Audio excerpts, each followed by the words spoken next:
Costume de maid. Et moi, c'est une robe style Lolita que j'ai achetée quand je suis allée en voyage au Japon.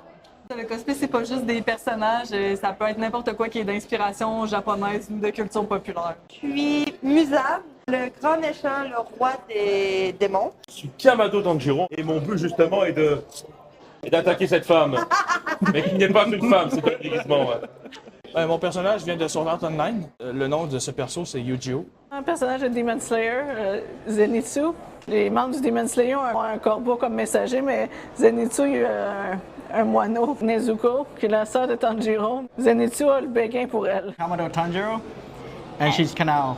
We're from Demon Slayers. Our second time wearing these particular cosplays. We wore it at Anime North. So we know which parts to put on first. Yeah. Because usually it's like, oh no, we forgot to put the belt, we forgot to put the sword. Now we're getting used to it. Just give it 1 hour. Moi, je suis Emiko Toga de My Hero Academia.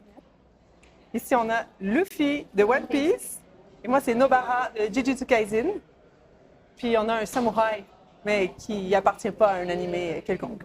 Ben, c'est comme la naissance d'une passion en même temps, parce que quand tu le fabriques, ben, tu vois tout le processus, puis tu touches à un peu tout. Puis en même temps, tu te permets d'y mettre une touche un peu personnelle.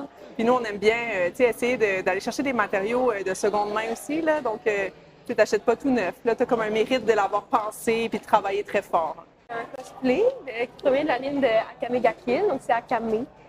J'ai été chanceuse toute au village Valeur, l'entièreté de mon linge. J'ai juste dû acheter ma perruque. Et évidemment, ici, mon katana que j'ai acheté il y a 3 ans, je pense, au Comic-Con. C'est pas un costume, mais c'est plutôt une mode alternative qui vient de Harajuku, au Japon. C'est la mode Lolita.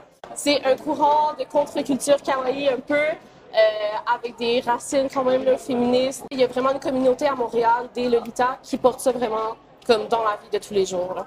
Mon cosplay vient d'un jeu chinois qui s'appelle Love and Deep Space, dating game, comme on dit en anglais, japonais Otome Game.